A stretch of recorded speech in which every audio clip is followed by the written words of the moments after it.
Hello, everyone, and welcome to another episode of the Man Made KE podcast with your host, Stephen Baki and Silas Otieno. We have been missing for a while and we apologize for our absence. Some of it not owed to, it's just circumstances that have kind of like conspired. You are creating value somewhere else. You are creating value. Yeah, chamuhimu. Chamuhimu. Chamuhimu. The most important thing is we were busy engaged with life and pushing on. The year is moving quite fast. We are in the heart of February. Yeah. Actually, the month of the heart. See what I did? So where people are busy celebrating love and the likes. And actually, our theme for today is very aligned kind of to that. Because we're going to talk about desire and passions. In a general sense, but also in a relational sense. But Silas, karibu sana, how have you been? I've been very good. Missed this sitting. Yeah. I know something happened. When you get into... Keep that in there. Yes, I'm just saying when you get onto this side where you're the one creating content, Yeah. you must know that things will happen. Yeah. Things will happen. Unexpected outcomes. Unexpected. Yeah. Always prepare for the unexpected, even when it is unexpected. I hear in law they have something they call vis majeure, an act of God. Yeah, those things that happen that Side are, of the domain of man. It's yes, not- outside they are vis majeure, yeah, something like What that. language is that? Latin or something? That's Latin. Yeah, it's mostly Latin. But I have been good. I'll not talk about football, but just to say we are doing well. You're doing better? Better? We are doing better. We thank the Lord. We are doing better. We are doing better, and nowadays I'm in high spirits. If you notice. Do you know? Someone can argue, because we'll talk about how people say men don't have passion or desire. But when you see them watch football, Yeah. you will know that they are a passionate people. Football is something else. It does something to us. I don't know. But we always have a sense of wanting to identify with a certain group. Yeah. Do you notice that is like a basic need? It's a core behavior. It's a core behavior. Like we like to identify with things, with places, with tribes, with regions. We're very tribal as We a are very tribal, yes. And this tribal issue didn't start in Kenya.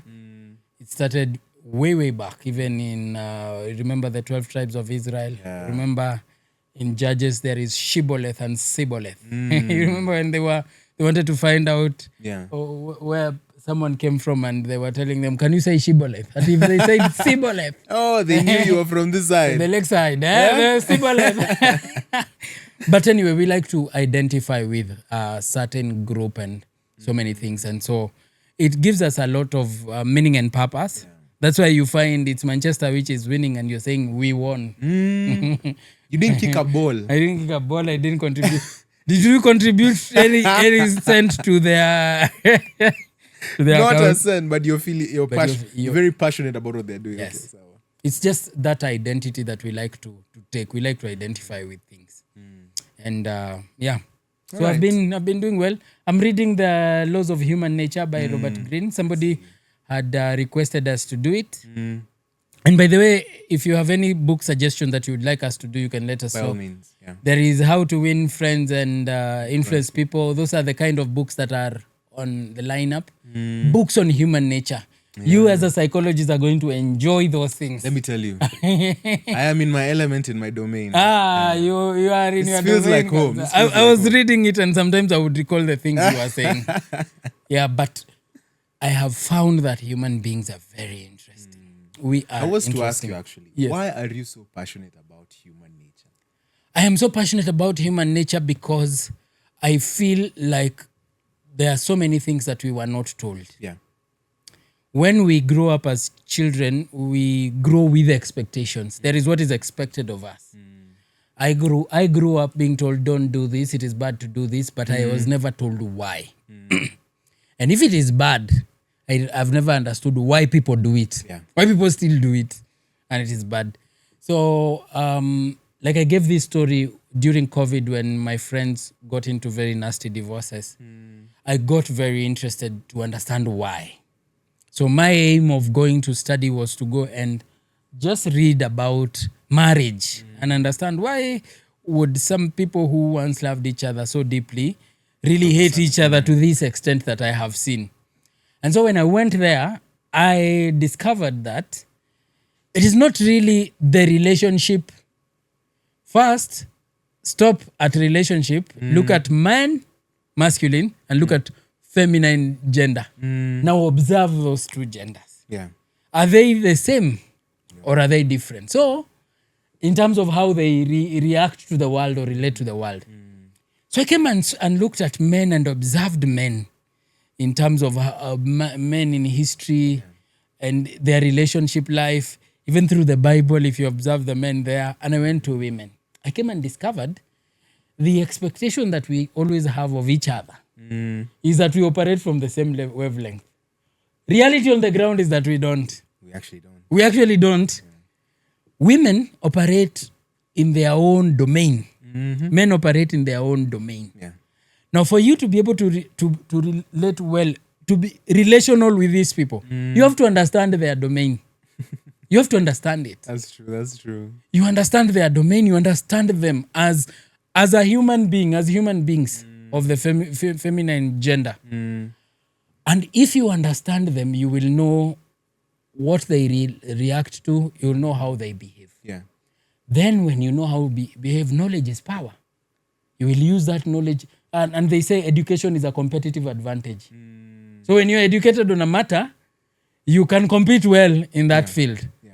So when you enter into marriage, Steve, knowing female nature, you are at an advantage than that person who does not know anything about. Who is ignorant to this. Who is ignorant. Yeah. Ignorance is never a defense. Ignorance is expensive.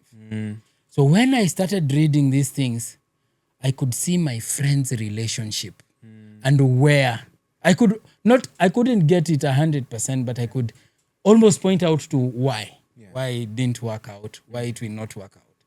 Like, for example, deny this or not, women only respond to strength. They don't know any other thing. They respond to strength. Yeah. And strength is not financial. Yeah. Finances is like a flower. Finances is an accessory. But they respond to strength.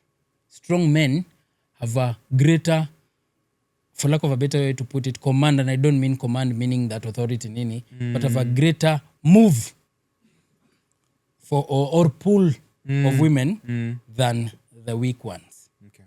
And so I tell myself, I need to be strong. I've also realized that they respond to value. That's why you find when someone is married and the man was providing and he stops providing and gets comfortable at not providing, it falls. Yeah. It falls. So they are always drawn to men with strong drive at what they are doing. There we go. Strong drive at what they are doing. So that tells me if I want to keep this lady, let me have that strong drive. And as opposed to other people who are being told, oh, she is wicked, you are not loving enough, you're not caring enough, that's why this is happening. So now, when I understand them, and not only romantically, I relate better with them, even at my workplace. When I come and I find a lady in a bad mood, I know they operate on a sea of emotions. And I can't reason with them at that time. It could just well be that you have nothing to do with that. Yes. You might have nothing to do with it. And so when you find them at their lowest, as their hormonal fluctuations are taking place, you don't come there and start yelling at them. Yeah. If you see a lady has not performed, you would want to understand why. Otherwise, you would scold them and make the matters even worse. Yeah. That is for women. If you understand men as well, you'll know that men want to fix stuff. You know, men want to fix stuff. Yeah. Including relationships. Sometimes when And people, Sometimes when your lady is coming to give you a problem, she's not asking you to fix it. Do you know that? She's not even asking for a solution. Sometimes. She just wants you to hear she has a problem.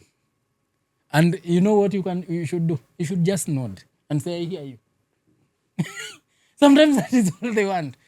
But we are fixers. We like to fix stuff, Steve.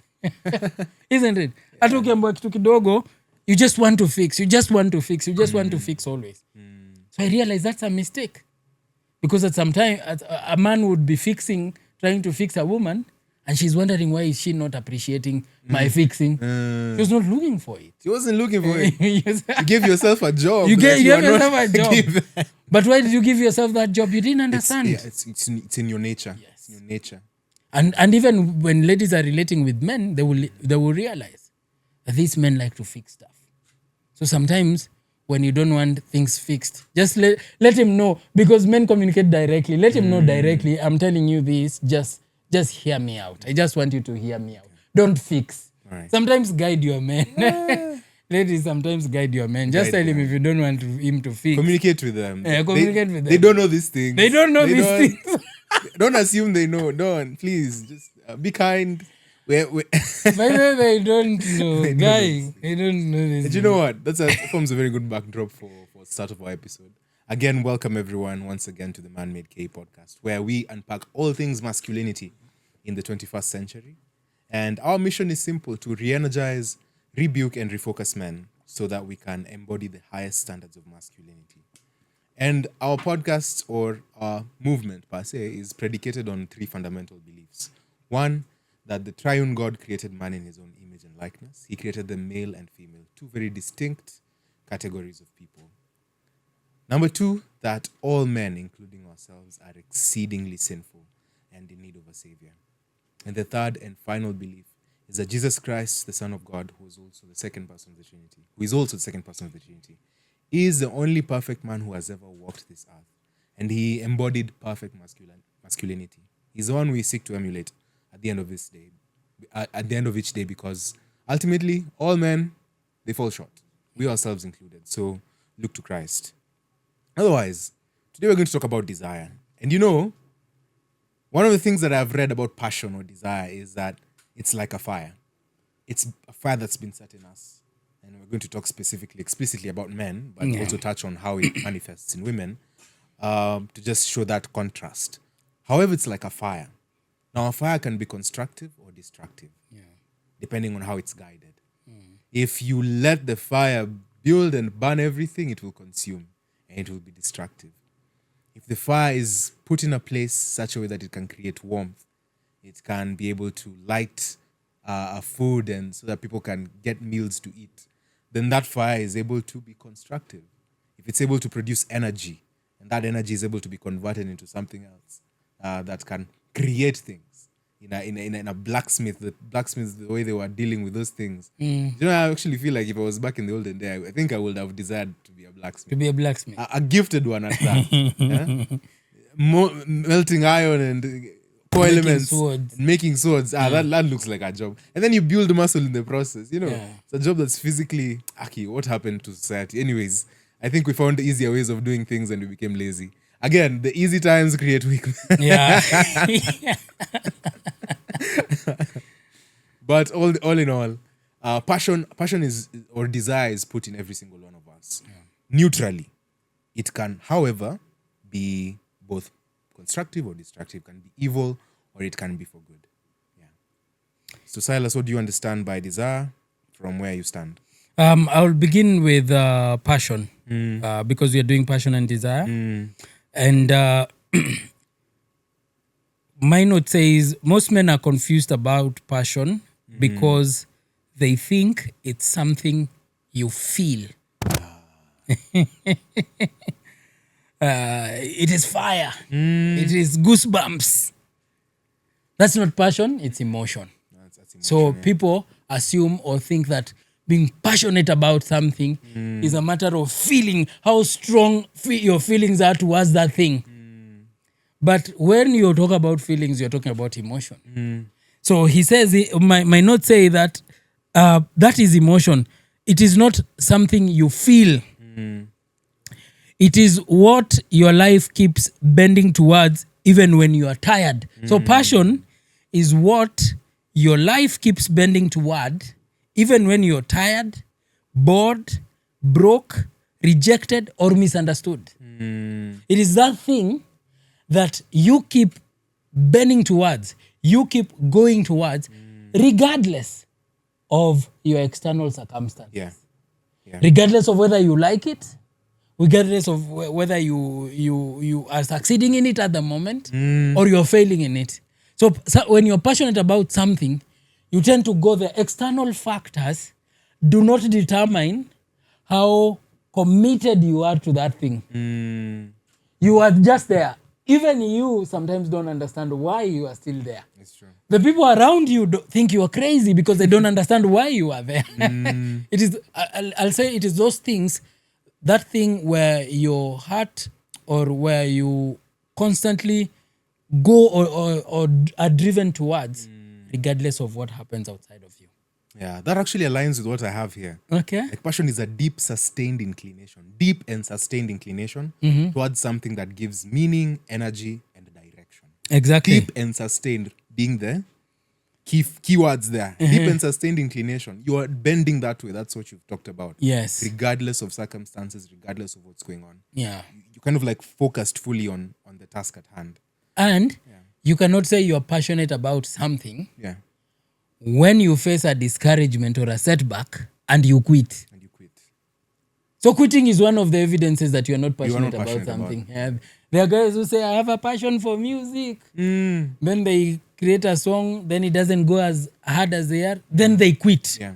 Quitting shows when you want to define it as passion, the external circumstances or what happens outside of you, Yeah. whether good or bad, does not affect your drive towards it. Yeah, that's true. It doesn't affect it. That's where you say you're passionate. So there are guys who come for interviews and they say, I'm passionate about books. Yeah. And they've only read the 10 pages of one book. And the book they have finished is set books, the high school. Those ones they finished because it was a must for them to finish. Yeah. And they finished it grudgingly. And they have a passion for reading. So, what you were saying is that passion in men is not simply about expressing emotion. Do you know a very interesting thing? I just thought of this two footballers. So both very gifted. So how I've observed their psychology on the pitch. So footballer number one is Lionel Messi. I think arguably the greatest of our time. We have not seen a footballer do the things he has done on a football pitch. Yes, of course that's arguable, but according to me, I think he's the greatest we've ever seen. Manipulate a ball, a football, and just like do things. When I see him play, I barely see any emotion. Yeah, by the way, I have never seen him. Have you ever seen him? He's like at being emotional about what he's doing. No. And then I think of another gifted footballer. Maybe he wasn't done the things that Lionel Messi has done, but also one who had good potential. Maybe, for example, Jack Grealish. Jack Grealish, when I see him play, I see that emotion. I see it sometimes when maybe he's frustrated about doing something, an action, or maybe he's trying to rile up the opponents because he's that type of a personality. Bruno is also another one. Yeah, he's also another type of similar. Not to say that they're not gifted. But of course Messi was on a different level. But it's like their passion manifested differently. And then I'm just like, when I look at the greatest footballer I've ever seen in all time, I have not seen him emotional about what he was doing. Yet, I would argue that even these two footballers we've mentioned, Bruno and Jack, who I believe are passionate about their craft, I think Messi was more passionate. Yes. I think By the way, that is a very good, very clear example. I can Yeah. see it. Because if I even recall the matches I've watched, Barcelona, Argentina, I have never seen this guy react emotionally. He's not reacting. I've never.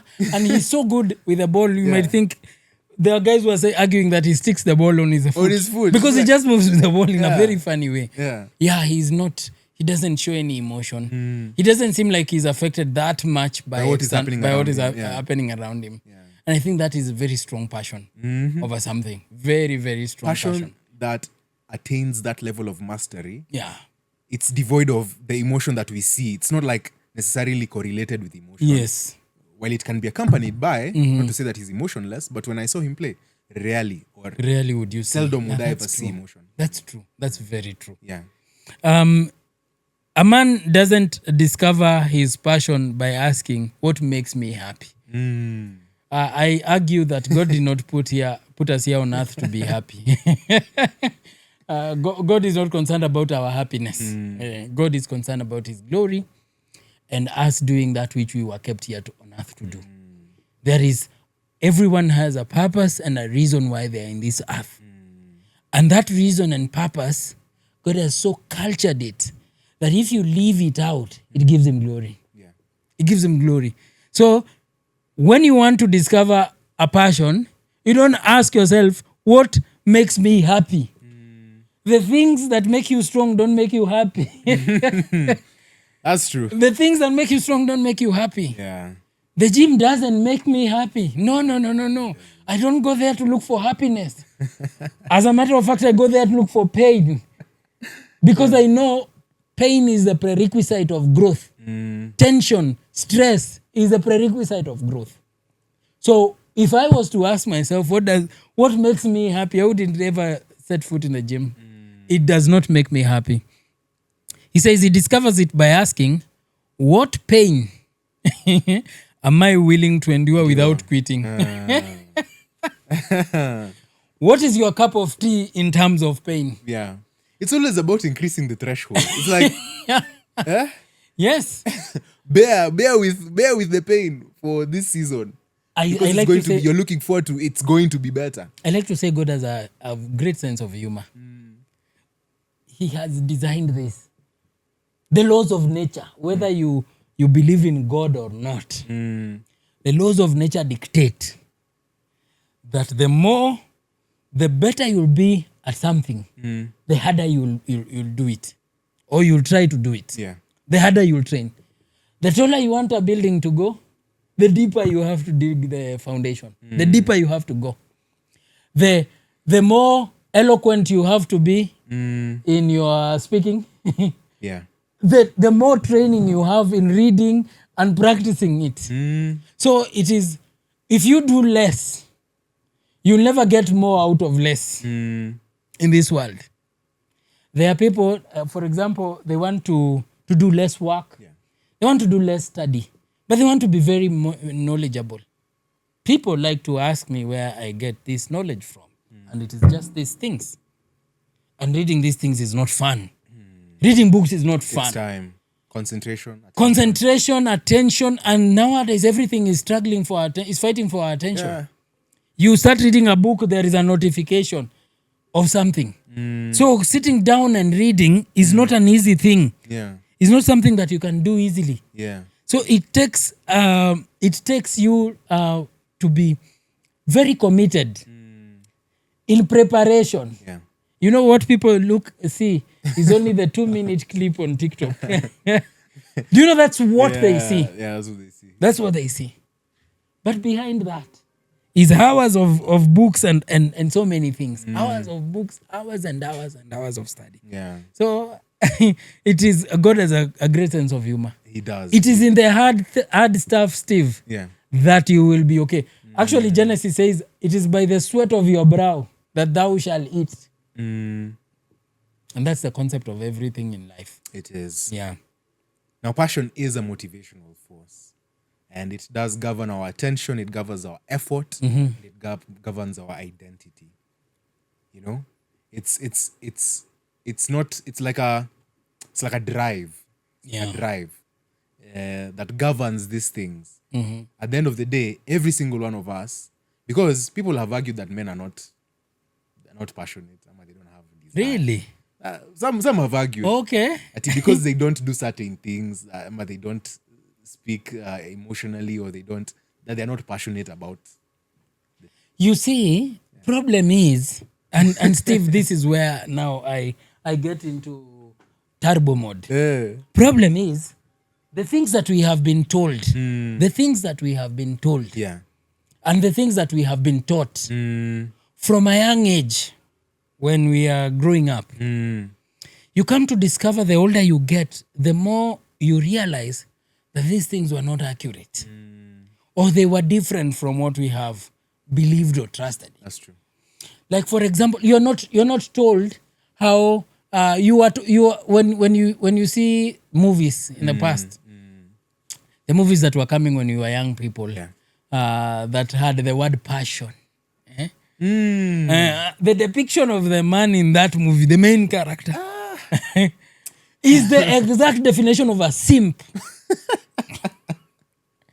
And what he was doing, especially the Mexican movies, what he was doing to win in a relationship setup, to win the woman, was praised as very passionate. But it was emotional. It was emotions. Very emotional. It was very emotional. So we grew up knowing that passion is emotions. That you're not passionate about something unless you express it. you express it with emotions. Now when you discover, whenever you come and start discovering what passion really is, you discover that men are very passionate about what they do. As a matter of fact, it's very rare to find a man in his grind who is not passionate. It is rare. It is very rare because for them, it is a prerequisite for them to succeed. Let's reconcile these two thoughts. So a man being passionate but also desiring to have emotional suppression, or a place where they don't want to constantly be expressing certain emotions. Let's marry those two, because now we're seeing a man who is in his element, doing his business, core business mandate, leading the family, providing for the family, protecting, all these things, and passionately pursuing God, not devoid of emotion. But then someone says that how let's marry those two thoughts. Okay. So what I will say, I will first of all not use suppression, because suppression implies that you're bottling it up, which is a dangerous thing because control. Yes, or that's what I wanted to say. Control is a better emotional control. Now, when we are doing things passionately, we are also emotional beings. The emotional part of a human being and a man is there. It does not mean that we do things devoid of emotion, because you'll only not have emotions when you are dead. That's true. That's the only time you'll not have emotions. So the question that a man asks themselves is this: who is at the driver's seat? Who is at the driver's seat? So a man is at his best when emotions are a passenger, not a driver. If the emotions are driving, they are driving you to hell. If the emotions drive. Because when the emotions drive, they lead you astray. I say emotions are like a blindfold. It is a blindfold. So the minute, Steve, you are on an emotional wavelength, just know that you're physically blind or rationally blind. Rationale does not apply. You see in documentaries, I saw this one that was coming to KTN, of a young man who just wanted one thing from the father: to be given his portion to make his family. In Kitui, I think it was in Kitui. And this man went to the father, and the father said no. This man got so emotional. That's why I say when you are emotional, you're blind. He took a piece of wood and hit his father on the head, and the father passed on. And he lost his father and lost even his land, his freedom, and even that inheritance. So when the emotion is there, because we're emotional being, we feel those emotions. Sometimes you're happy, you're sad. The question is not what emotion are you feeling, is who is on the driver's seat and how do you relate to it. Like, for example, when you're angry, how do you express your anger? When you are happy, how do you express your happiness? When you are indifferent, how do you express it? You are better off as a man, and especially because men have been created to lead. You're better off as a leader if you don't always amplify, you don't dramatize it. It is not very visible as to which emotion you're feeling. And let me give you an example from the 48 Laws of Power. There was a king called Louis XIV. Louis XIV. Louis XIV, when he was a young man, he used to talk very much, and he used to be a very emotional man. But when he got old, in his court, the courtiers were very afraid of him. They didn't know what to tell him. They didn't know what he wanted to hear. They didn't know how he would react to what they tell him. they approached him with a lot of care. Because they can't come to flatter you. You never respond emotionally to things. So even the people who are approaching you are a bit careful. And Louis XIV got some very genuine approaches. Because if you are approaching the court of Louis XIV, you better be right, you better be truthful. You don't go with flattery, which I believe is flattery is exaggerated praise over someone. They don't come with lies because they don't know how you would react. Yeah. So I'm saying a man is best if emotions accompany. Company. Yeah, emotions They accompany. don't lead. Yes. Rationale must be hapo mbele. The forefront, yeah. The forefront. When emotions are because again, imagine a human being without emotions. And let me clarify something. There are people who think that when we talk about someone being stoic, we mean that they are not emotional. And I've argued with someone and I told him to even come here to bring this as an argument is to mean that you don't even understand basic human feeling. Emotions are always there. Yeah. It is how you control them. It's like fire. Fire is a good servant, but a very bad master. Yeah. Fire, when you use it well, it will cook, it will warm you, it will do all the nice things. But let it loose. It will consume. That's the same thing with emotion. You can use your emotions very well. You can use disappointment very well. You can use betrayal very well. You can use being lied to very well based on how you relate. Nowadays, I like to ask myself, what does this teach me? Yeah. What does this teach me? What lesson? When you're always looking for the lessons, you're not looking after the person. The lessons, yeah. So, we can find a man who appears very nonchalant, very emotionless, but internally they're very deeply driven. Yeah. They're very focused on what they're doing rather than the emotional expression or emotional narration. And they regulate that expression to maintain the control. Yes. Because if you do not regulate, that's actually the best word besides Yeah. even control. Because Regulate, yes. Sometimes emotion overpower us. Yes. Depending on what we are experiencing. Exactly. But we learn to regulate. It's a habit. Yeah. It's a habit. You kind of retreat. When you're feeling as though emotions are coming, you kind of retreat. That's personally my and I experienced something. You like to retreat? Oh, I retreat fast. When I feel as though emotions are overpowering, I need reason. I need reason. I need to have a collective thought of what am I going to say right now. And if I'm thinking I can't think of anything rational or well guided to say in this moment, then I need to retreat. Okay. So that I can reframe what I need to say. Actually, I did experience something, a disappointment at work, and kind of comes with managing people. Because sometimes people will do People are things. people. People are People are people. Expect that people will be people. Yeah, people will be people. Yes. Yeah, so and then things didn't go as planned, and then I was just like, okay, I was mad. I decided not to, but people could just see that I was, because I wasn't speaking as much, and I was like, you know what, we'll just touch base on Monday. We'll touch base on Monday. So I retreated back, thought about what had happened over the course of the day. I was thinking, okay, so things didn't go as planned. What do I need to say next? Because it's going to be very critical what I say next. And so I decided to actually think about it, talk to someone actually, so that I could not vent it out, but actually just have a clarity of thought with respect to what I was going to say. And so what I ended up saying did not come off as being abrasive or like I was attacking. It was more so, hey, we took our L today, but we need to take the lessons. Yeah. There's someone who said, I think I read some, I don't remember. It was an article. This one was not a book. And he was saying, if only we could practice how to pause for at least 5 seconds. Sometimes we disasters are 5 seconds away. 5 seconds away. Because you see, when someone is coming to attack you or someone has disappointed you, like what you said, do you know that in the heat of the moment, you say some very nasty things? That's true. In the heat of the moment, you may use words which you'll never take back. If only you pause, you took some time to pause.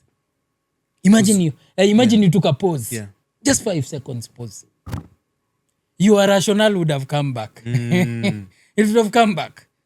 If only you retreated, because you don't have to fight every fight, Steve. There are fights that you don't have to answer to everyone.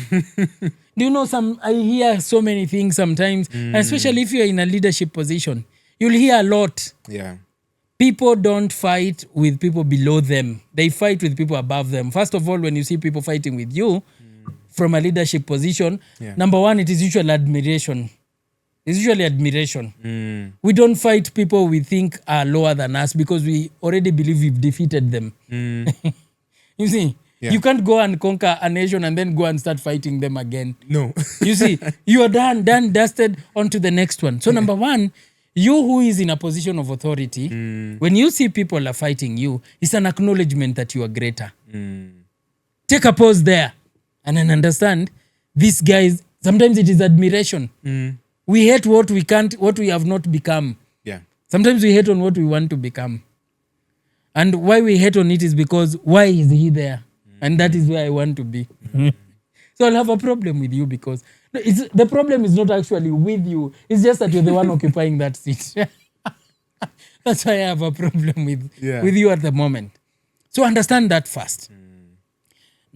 Second thing I've learned even as a leader is you don't respond to anything. Be very selective at what you respond to. Steve, be very selective. I said attention is your currency. What value do you attach to your attention? That is what I ask myself. This person who is trying to get my attention, what value do I attach to my attention? How expensive is my attention? My attention doesn't come cheap. I don't give you easily. I won't give you. So you'll find that there are some people who will come after you. You'll not even have the strength to reply to them. If the guy is down there, wacha ote moto, get warm. Panda kidogo. I will address you when I can see you. Right now, you are not in my. I can't see you. So, but imagine there are guys who respond to everything. They get affected, and I've seen even in my notes. It's when you live for validation. Because a passionate person does not care about external validation. A passionate person is a person who does whether supervised or not. I told you there is someone who was doing an interview and they said they work under, they wrote a CV and they said they work under maximum supervision.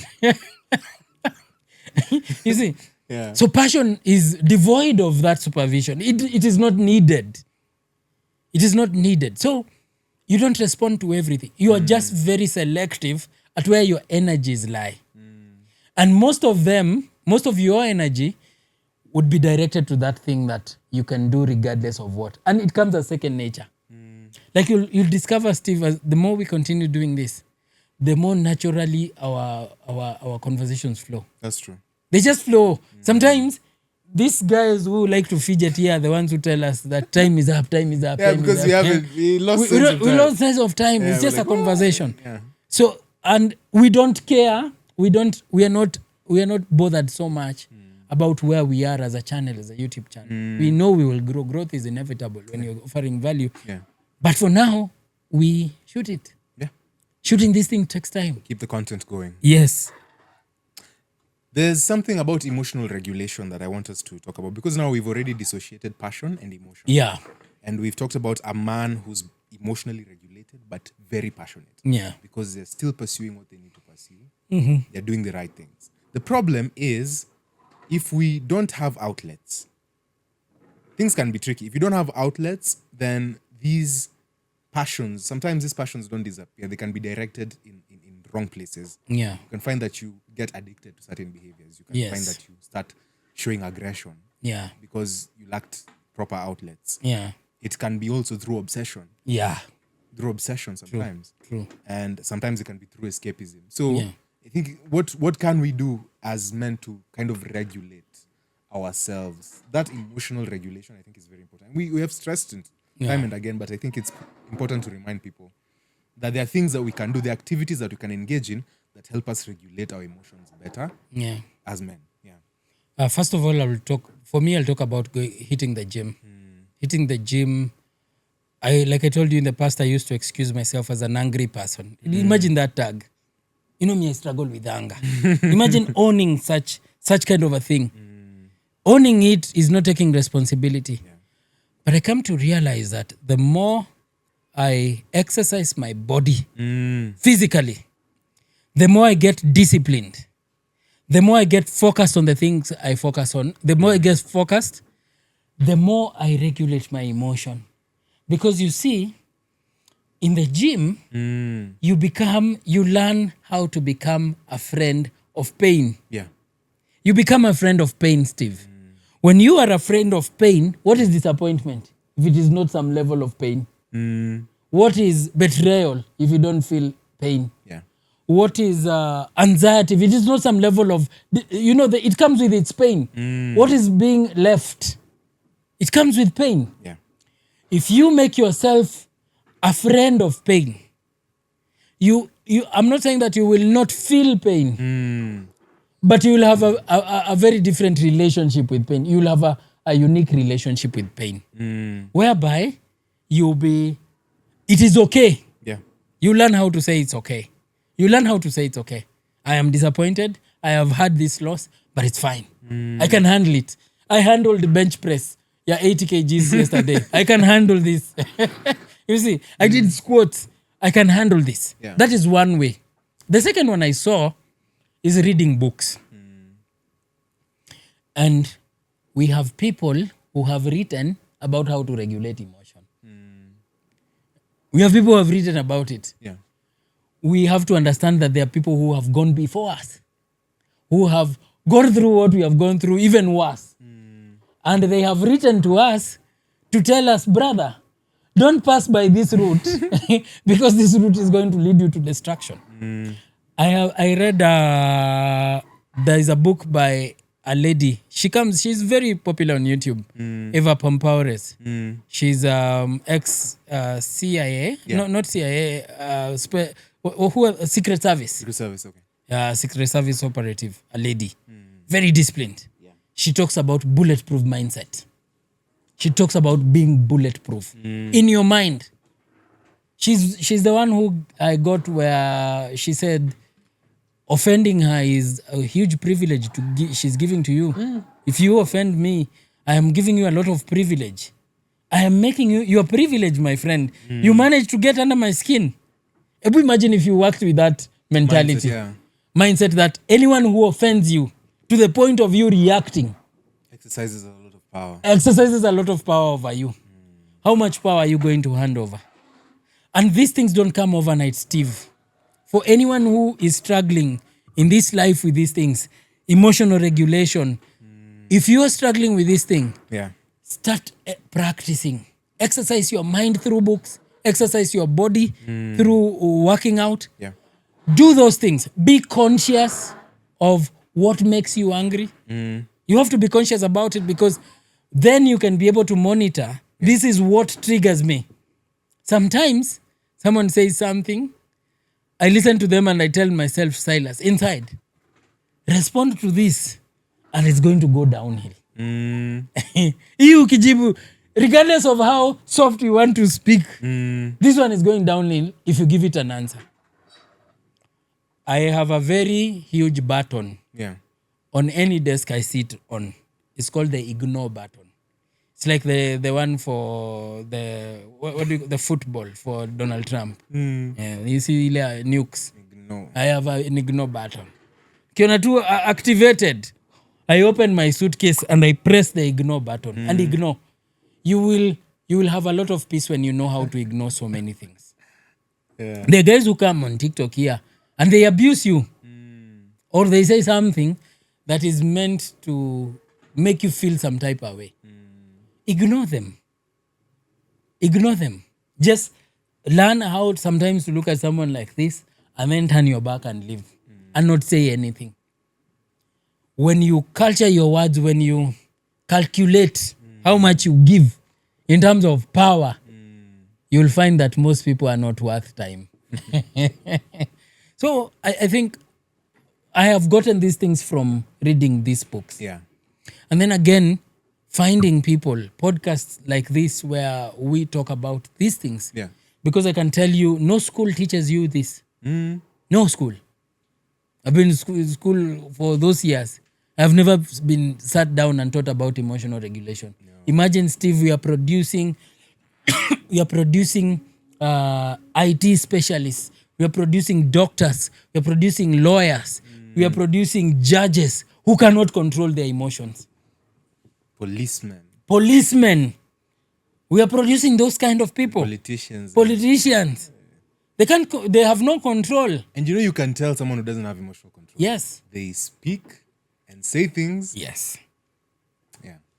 Robert Greene says the more words you use, the more power you draw from them. The more power you draw from them. You might think that you are impressing people by your eloquence or with your eloquence, but the more you speak, the more common you appear. The more you speak, the more common you appear. Because those people who have power, if you want to observe, speak less. Yes, they speak less. That's why speaking last was a reserve of the president. It's the reserve of the president or the CEO or whoever. Yeah. Why do you think is let to be the one to speak last? So friends, for all the people who are paying attention to the politics in the country, I hope this will inform you better about making decisions about who to vote for. If you see them chatter a lot, then that is a red flag. Yeah. All speech. If they are always talking, always talking, on tweets, always. Yeah. The more your words, the less meaning they have. The less your words, the more meaning. Because Steve, do you know why that is the case? Do you know speaking less is an art? It is. It is an art. Speaking more is nothing. Speaking less is the art. Yeah. That's where the power is. Because we constantly have, tongue wants to run like a turbo engine. It wants to run. Being able to lock it down and tell you, say, wall up. That is the skill. That's why you find those people who... I remember, I don't know if I read in Miguna's book, or Peeling the Mask. I don't know if I read it there or somewhere. Yeah. That our late former president, Mwai Kibaki, would go to a cabinet meeting. That time it was a coalition government. It was, they called it Nusumkate government. He would go sit down. That's how he was frustrating Akina Raila. Yeah. That he would go sit down and in a meeting and let everyone speak. And people would speak and share their opinion. And then he would look at them and he would tell them, I disagree, and walk out of the room.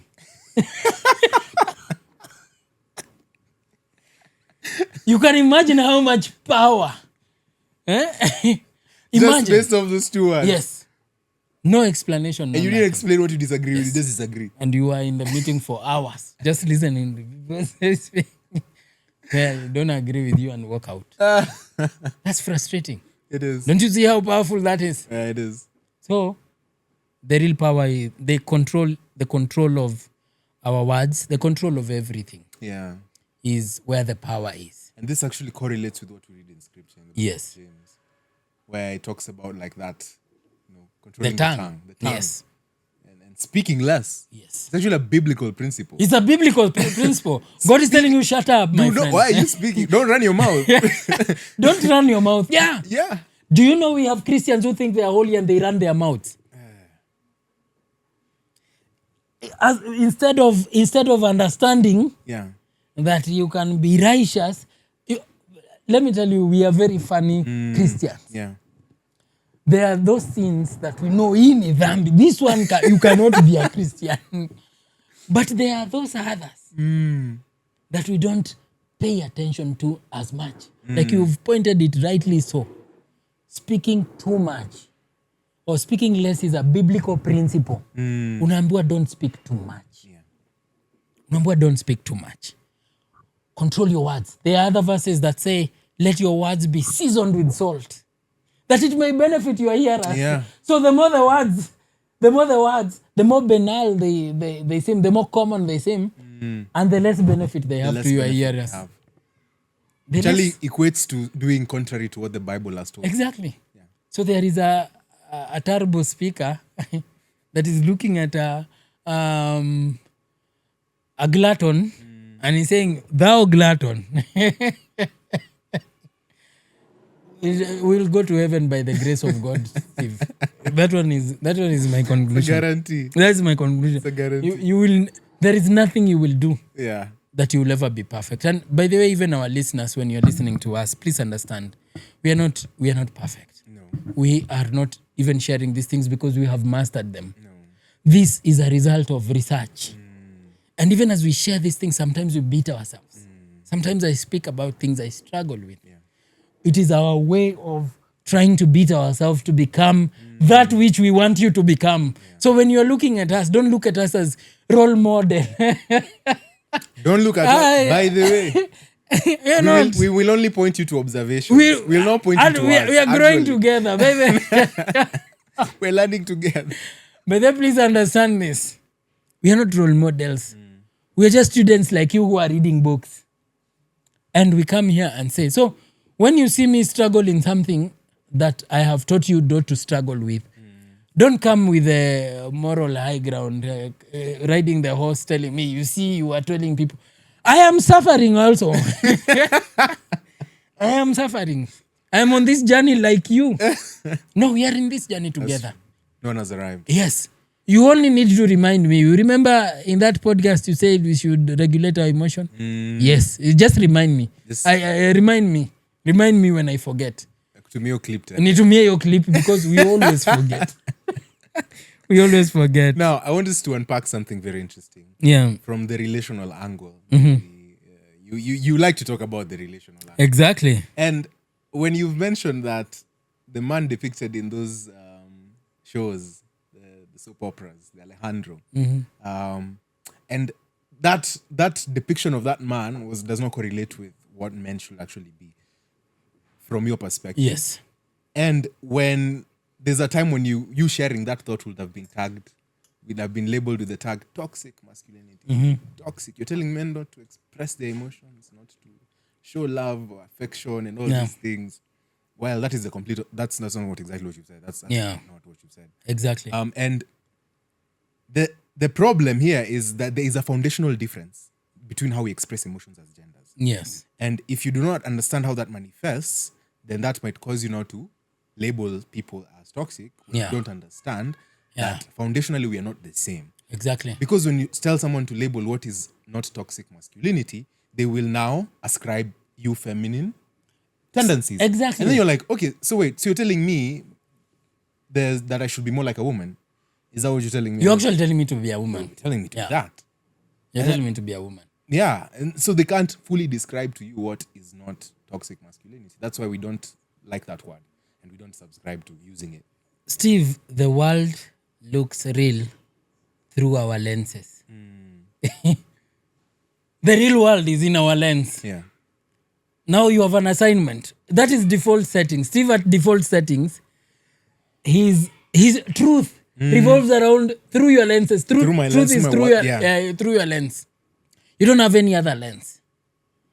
Now to change, and what we are doing is to present you another lens through which you can view the world. Yeah. Because a woman will want a man who is a woman. Until they have them. I can tell you that for a fact, because that's why I usually say, and sometimes there are people who bring it out very badly like an attack on the gender. If you tell, it is just how you explain it. It's just how. Let me explain. If you ask a woman, approach any woman, and this is not IQ or anything, anyone from corporate CEO to that girl there when is trying to figure out life, approach all of them and ask them, what is your ideal man? And take notes. Gentlemen, please do this assignment. Please. Yeah. And write. She will tell you, I want a man who's caring, loving, nini. It's not that what she will describe to you when you prod, don't just take caring. Let her tell you what do you mean by caring. Yeah, not just saying caring. Let her explain to you what she means by caring. By the end of that conversation, you will have the real definition of a simp. Please don't ask us who is a simp. Go ask the woman. They will tell you. They know who he is by describing her. Why? Now, this is it's not a problem. It is perspective. That's why I told you be interested in human beings. She's only describing her from her lens. Describing him from her worldview. Yeah. Because in her worldview, it's a sea of emotions. It's a sea of caring, nurture. Unaona?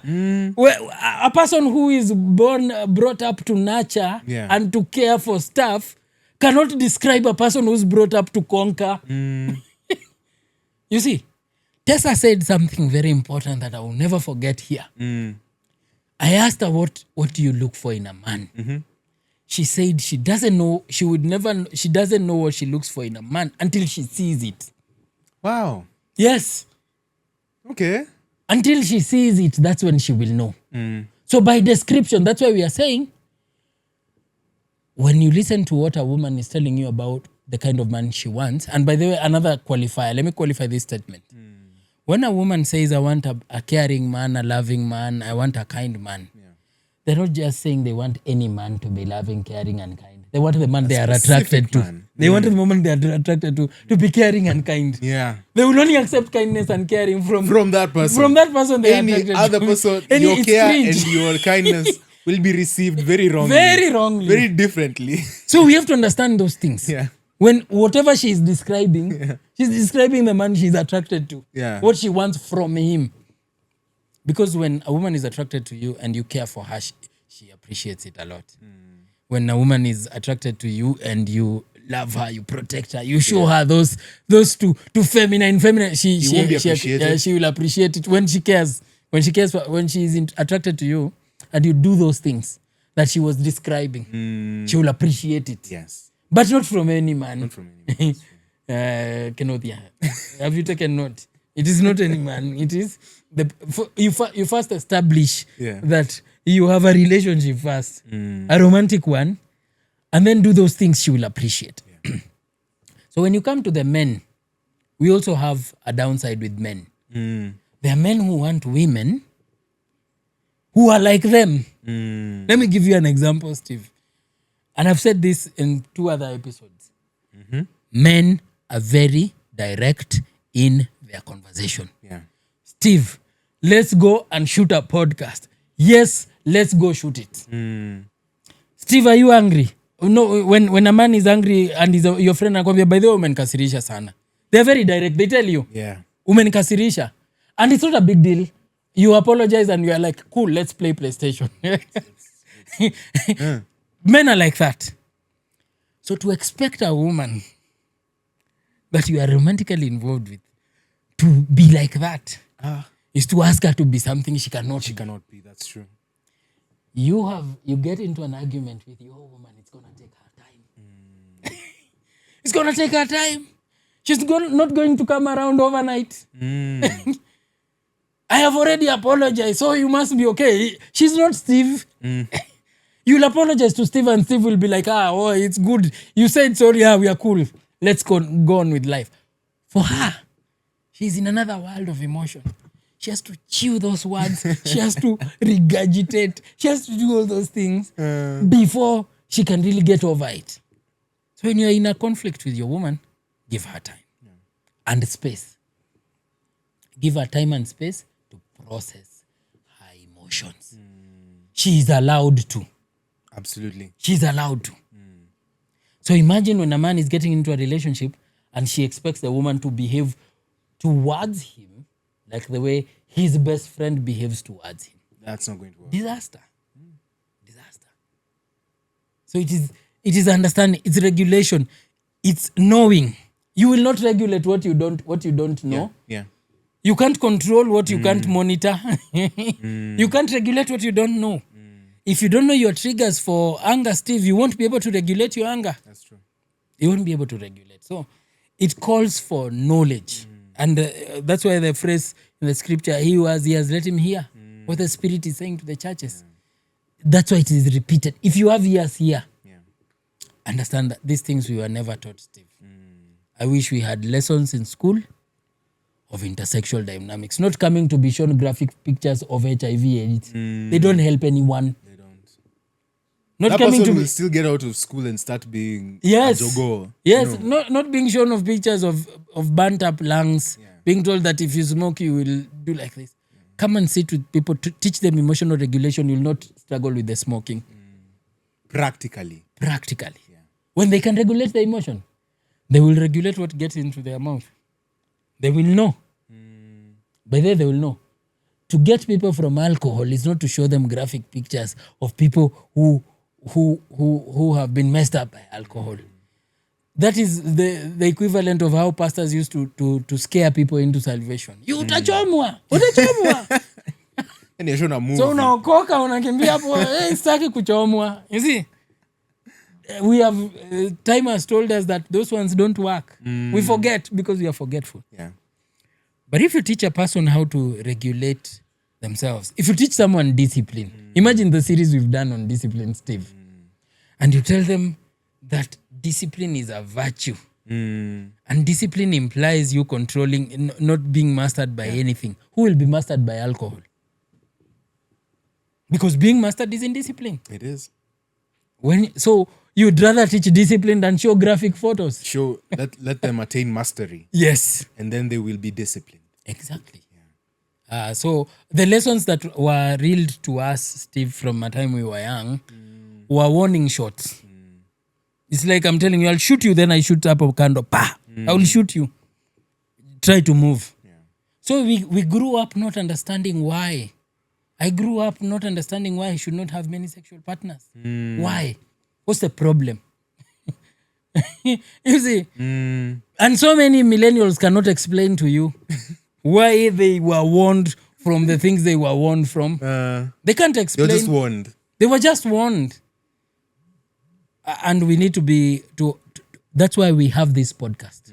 Not just to warn you, but to tell you why, what is golden and what works. I want us to wrap up this section with some studies that have cited the differences between men and women. So you can listen to what the study says. You tell me how you understand it or whether you agree with it or something. Okay. So this is a study by Leslie R. Brody and Judith A. Hall. So they say men are not emotionless, which is a fact. Their expression is just channeled differently. Agree. For example, the review found that women display greater emotional expressiveness overall, particularly for affiliative emotions, which are the positive pro-social emotions that facilitate social bonding, attachment, and caring. Exactly. They express those more fundamentally. Men do not express those as much as women. Yeah. So that's a key difference. That I agree with. When you agree with. Yeah. Men show comparable or a higher expression of maybe aggression, anger, pride. They show high expression of such emotions. Yeah. Anger, pride, yes. Ego. Yeah. And those things, yes. There's another one about sex differences in emotion by Anne Kring and Annette L. Gordon. So, they say emotional restriction does not equal to lack of passion. Okay. It often reflects regulation or suppression, which is now the wrong thing. Yes. You can either suppress Or regulate. Oh, we said regulation Regulation is the right yeah. one. Suppression is different because you're bottling up. Yes. So, this study found women report greater emotional intensity and expressivity. Yeah. Men show greater emotional restriction, but not emotional absence. That's true. That's very true. Another study by James W. Penn-Baker, Emotional Suppression and Male Socialization. Now, suppression does not remove passion.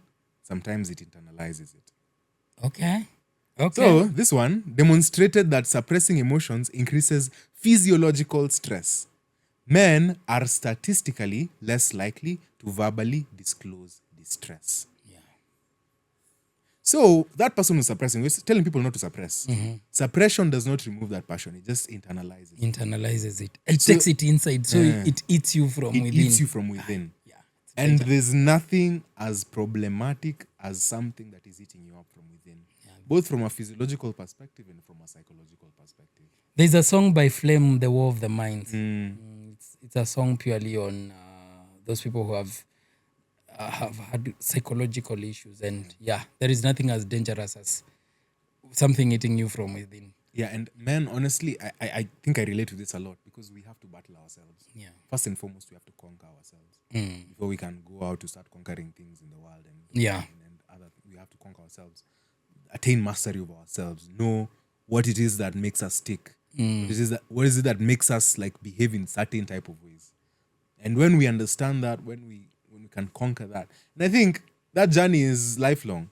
And ultimately, Exactly. the only thing that helps us conquer ourselves is first of all actually being transformed. Yeah. Because By the renewing of the our renewing minds. of our minds. Because if that doesn't change, then you'll just have disordered passions and desires. Yeah. Because you've seen great men do great things, but then at the end of it have disordered desires. Exactly.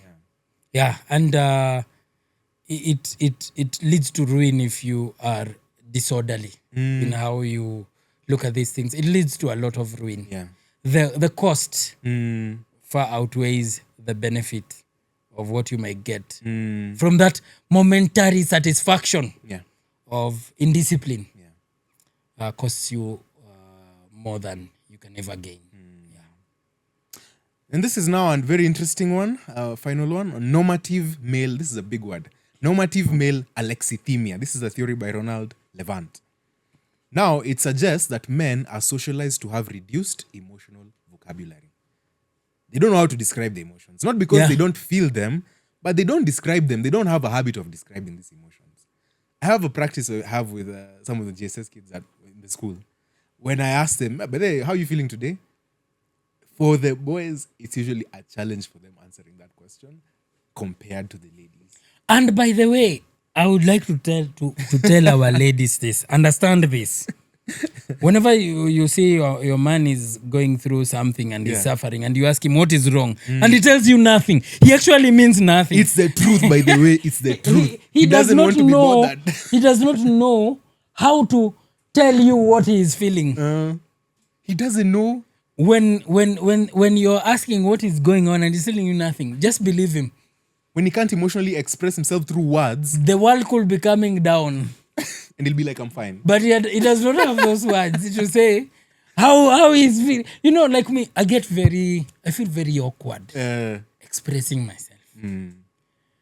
If there is a moment I struggle, like you have said that men have less vocabulary. Yeah. I actually have less vocabulary of expressing how I feel. You can do something good to me and I'm like, how is it? I'm like, okay. Iko too sour, brother. It's just Too okay. sour, yeah. It's just okay. I don't have any more words to tell you how, and that is, I agree 100% with that. We have less vocabulary because we feel weird expressing our feelings. That's why I have a problem with men who are very expressive of their feeling, because that's a very feminine. Doesn't correlate with It's our... very feminine to do that because for us we don't. A friend of mine when I was in hospital came and sat next to me and he didn't say a word. He's just looking at me. Just looking at me. He's wondering what to He say. was not asking me what I feel. I was in pain, He clearly. knew you were in He pain. knew I was in pain. He wasn't trying to validate emotion But I felt comforted.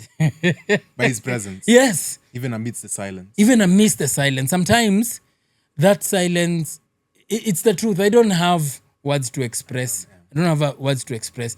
Even when I'm sharing something that has disappointed me, I don't have. And that's why you see, when a man is disappointed, the aggression comes in. Because they don't have the words. A woman will tell you, yeah, and some tears here and there. But that aggression with the men, it is due to lack of that being able to express. And the more you do hard stuff, the less you'll be able to express yourself. Do you know that? That's true. Yeah, the more you do hard stuff, the less you'll be able to express yourself. So sometimes I feel, you see, even talking about feel, I'm just nasikia tu manywele huku na but when I say how I feel, I think Ndio umejiteka, mimi sijakuuliza. I'm not asking you. nimesikia some hairs here zikisimama nikasema I feel You zinaniuliza, realize are you sure? when we start our episodes, I don't ask how you feel. I ask how have you been. Yes. It's just different from how are you feeling. Yes, when I'm trying to get someone to understand that I'm disappointed with this thing, I never really have those words that would paint that disappointing picture of how disappointed we are. So what men do, you keep quiet.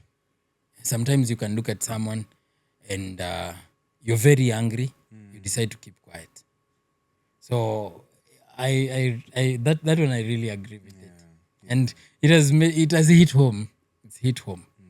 And here we're not talking about the person who's suppressing, by Yeah. the way, because there are people who are gifted at suppressing. For example, the person you reference, when someone is like inside a hardcore criminal. Internally, they are a complete sociopath. But externally, they display what? They display normal human Empathy, behavior, compassion, and all those things. Yes. They are very cordial with you, very kind, help you carry things there around in you, ask you about how you're well-being and how you're doing. But internally, this person could be like the suppression of what they has caused now them to start behaving in certain type of ways, and now they're actually a danger. A danger. And actually, let me tell you something that I have discovered. Unpopular opinion. Steve, when you see a human being who is also walking like this, cowering, Cowering. greeting you like this with church language, they are the worst. I can tell you that. They have the worst, they have the biggest skeletons they are hiding. It is a projection. When someone is overly trying to show you, like, unaona, this one is too amplified. You know, there is humility and there is, this one is too amplified. You're too humble. It's not adding up. Yes. Yeah. When you see someone overly try to show you an aspect of themselves and they're so amplifying it, they have serious skeletons. Serious ones. Yeah. Because, Steve, we are Christians. We meet with each other. We joke like normal human beings. That's why John, I don't know if it is Spurgeon saying that sinners are saved sinners. They are saved sinners. The sin nature doesn't go out. That is not to excuse, but that is to say that they will not act like they don't live in this world. I have seen that a lot. When I see such people, I get very interested in the mask they're wearing. I've told you there are guys who come to report to me, to report others to me. I have had some of them investigated. I found them with bigger skeletons than the ones they want to unravel in other people. Yeah. So men, at the bottom line, men express passion through building, fighting, creating, leading, Yeah. rather than verbalizing. So for the ladies, I hope you're actually paying attention and taking notes. If you see the man is, I have no emotions, but he's just going about his business and daily life. Leave him. Don't assume that they don't have emotions. And also don't say that, oh, my person is so emotionless. No, they could just be focused. Yeah. And they have found constructive outlets of, like, dealing with the And they have fewer regulating words. themselves. And they have fewer words, which is okay. If they're going about their business and they're able to lead, they're able to create, they're able to build, then that man is in his element. That man is passionately driven. Yeah. Passionately driven. So, yeah, I want us to kind of like finish this with kind of finally comparing. So, in emotions, for men, it's action-oriented. For women, it's more verbal, relational. Yeah. Passion, for men, leads to goal and mastery. Okay. For females, it's for connection and meaning. Exactly. It's for connection and meaning. It's more for social bonding, nurturing, all those that we've talked about. When you talk about stress response as well, for men, the expression is fighting, competing, But for females, it's to be tender, it's to befriend, And in terms of vulnerability, men have a lower public display of vulnerability. Actually, they don't want to show vulnerability. Exactly. This telling men to be vulnerable It's in nonsense. public. It's nonsense. I can tell you for a fact that they are going so against the natural tendency. Yeah. It feels off. But for women, there's a higher display of vulnerability. Yeah. Why don't men want to show vulnerability, Silas? Why do you think men, or rather, why do you resonate with that? Men don't want to show vulnerability. Men don't want to show vulnerability because, first of all, we have to understand that God has created us with an innate desire to lead. Not desire, he has input in us, leadership. That's why the commands that God was giving were given to Adam. Yeah. It is for leadership. And it is expedient for a person who is leading to not freak out, especially in front of the people they are leading. Because leadership assumes that you have your act together. That's That's true. why you are a leader. You have your act together. You have control over the things that you do. And when the world is telling you to be vulnerable, they are telling you to abandon, to abscond that leadership. Because vulnerability requires that you cling to something. Yeah. And when you're showing direction to people, you show them that direction by being their strength. Because people draw a lot from leaders. That's true. By the way, do you know there is a saying that they share in your valor? Wow. They share in your valor Powerful. because followers are as strong as their leader. A group of lions being led by a sheep can be overcome by a group of sheep being led by a lion. Everything stands and falls at the leader. So it is expedient for the leader to be the strongest. And I said that men and women have very different concept of leadership. Unpopular opinion, but situseme tu. If you put 5 men here, if you put 5 men in a room, you lock them there, one of them is going to become a leader. The criteria that they will choose their leader is competence. The person who will lead those men, without even telling them, will be the most competent. Will either be physically competent, emotionally competent, what else? Mentally competent, financially competent, but he will be the most competent. That's true. Now, put 5 ladies there. They will have a leader. But their criteria, loudness. The loudest will be their leader. Expressive. The most expressive will be their leader. If you doubt this, go to Instagram and check the women who identify as the leaders of the women and see they are very loud. Do you know they are very competent women, CEOs who have done so much? But you'll never see them. Never hear about them. You'll never hear about them. But men, competent men, you will see them. Competent men you will see. Because that's the criteria. Yeah. Men are very hierarchical. And lest we be taken out of context, we're not saying that one lady who is expressionful is incompetent. No. Hey, people just loud. Just loud. And ladies resonate with that. Yes. Yeah. They resonate with that voice. So we are not talking about incompetence. We're just talking about high expressive because they value that expression. That's why you see when they are trying to, some of them are trying to teach men to be vulnerable. Because when ladies sit here, you can bring a gift here and all of them start crying. It is not tears of sadness, tears of joy. There's a gift that has come and we like it. and we are so happy. So we are so happy that we want to shed tears. You see, you will not see men do that. So we respond to different things. And that's why you see, it is better when the men are in leadership. And I'm not talking about easy leadership zingine. When I talk about this leadership, I'm talking about the house and relationship. These others, I know there are people who are competent and we have people who are doing a good job, women who are doing a good job and all those things. Yeah. It is expedient for a man to lead you relationally. Because you will share in his valor. You'll share in his valor. So that's why men are not expressive. Yeah. That's why men leaders are supposed to be. To not show a lot of emotion. Because Resolute. You can kill your people, my friend. We are in a battlefield. If you're the man in the top the leader, and you're leading a group of men, and you show vulnerability, that will be exploited, and so someone who was eyeing you at the top will take that. You remember when our president, you remember, let me give you an example. You remember Uhuru Kenyatta? The day alisema sasa mnataka nifanye nini? Boy. Do you know it trended for almost a week? Everybody was like, how can the president say mnataka nifanye nini? And he was saying that because of corruption. Sema sasa mnataka nifanye nini?